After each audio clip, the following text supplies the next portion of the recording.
News analysis: President Trump used to call the North Korean leader, Kim Jong-un, Rocket Man. But over time, Mr. Trump has changed his tune.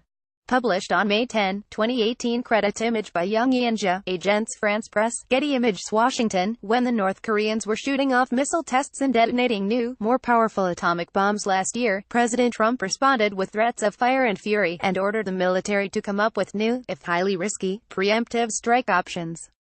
But since the one-day summit meeting last month in Singapore, Mr. Trump has done an about-face, while the North's nuclear program has continued. Many good conversations with North Korea. It is going well, he wrote Tuesday morning on Twitter. Even the recent revelations of seemingly modest North Korean progress on missile technology and the production of nuclear fuel, including continued work on a new nuclear reactor that can produce plutonium, have not dimmed Mr. Trump's enthusiasm. He argues that they mean little compared to the new tone of conversations, and that even though North Korea has not disassembled a single weapon, his mission should be judged a success. It is that jarring reversal of tone that has led Mr. Trump's critics to argue that he was taken in by Kim Jong-un, the North's 34-year-old leader. Turning the enthusiasm of the meeting in Singapore into a concrete, verifiable agreement is now the job of Secretary of State Mike Pompeo, who is leaving Washington early Thursday for North Korea. It will be his third trip there, but the first to flesh out a timetable and a common understanding of what the Singapore commitment to work toward denuclearization of the Korean peninsula really means. Complicating the task is this: Mr. Pompeo, a former CIA chief who knows the details of the North Korean program intimately and has solicited plans for how to accomplish his goals, must show that he can get the North Koreans to go far beyond the agreement his predecessor, once removed, John Kerry, achieved in negotiations with Iran. Mr. Trump has called that deal a disaster for years and pulled out of it 2 months ago. Now, it looms over Mr. Pompeo's talks. By engaging Mr. Trump in the process of denuclearizing the Korean peninsula, Mr. Kim may be calculating that the president would not dare walk away, especially after Mr.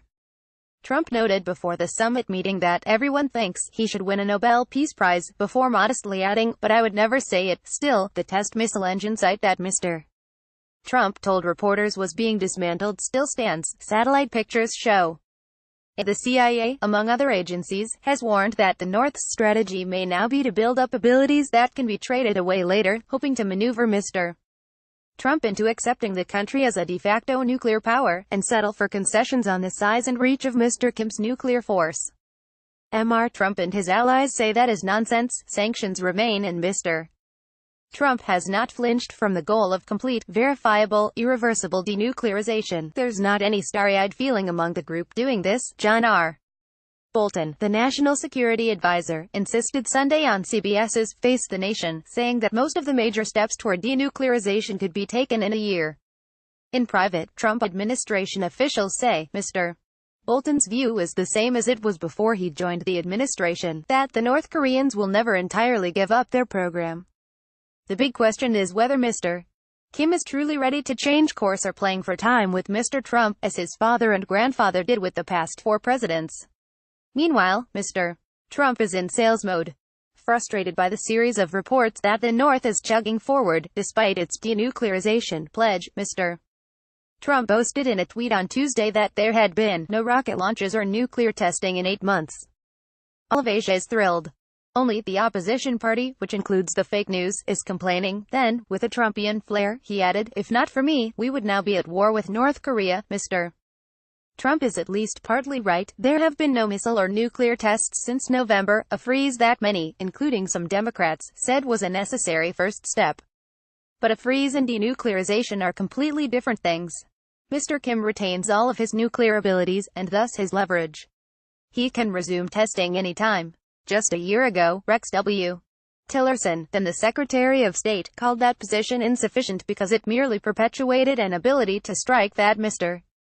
Trump had, until recently, characterized as intolerable.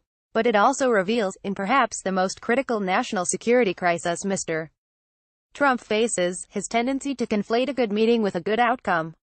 It is as if President John F. Kennedy, meeting with the Soviet Union's Nikita Khrushchev for the first time in Vienna in 1961, had declared the Cold War solved. The Cuban Missile Crisis broke open 16 months later. Mr. Kim has already accomplished something, too. The heat has been turned down drastically, and the United States has unilaterally suspended military exercises with South Korea. The Obama administration's Iran agreement shadows Mr. Trump's talks with the North. The president regularly calls Iran a major nuclear threat, even though it no longer has enough fuel to make a single nuclear weapon. Under the 2015 agreement, it shipped 97% of its nuclear material out of the country, and it never possessed nuclear weapons. Yet Mr.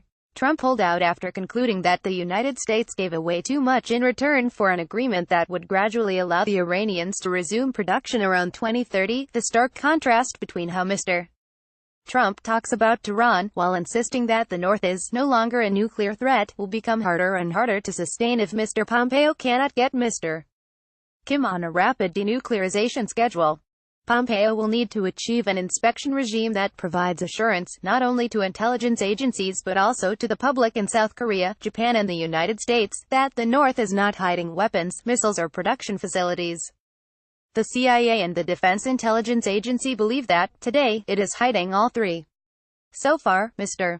Pompeo has said nothing about the details he intends to present, and Mr. Bolton suggested that stories about new intelligence on the North's improving its nuclear abilities only imperiled the diplomatic process. As a television commentator and columnist, Mr. Bolton often repeated similar reports when it came to building his case about how to deal with Pyongyang and Tehran. One thing is clear, however, the Trump administration has not uttered the phrase, complete, verifiable, irreversible denuclearization, in weeks, and Mr. Pompeo has also softened his tone. Some administration officials say that South Korea urged getting rid of the everything must be dismantled immediately approach. And South Korean officials say that while Mr.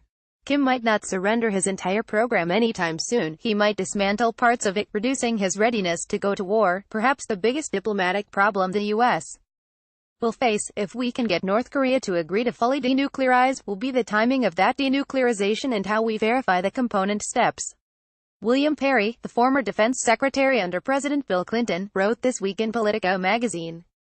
Perry, who negotiated repeatedly with the North, cautioned that these steps will be complex, will take many months, if not years, and will require intrusive verification procedures, but the U.S. has negotiated agreements equally difficult with the Soviet Union, so we do have a positive precedent, he wrote.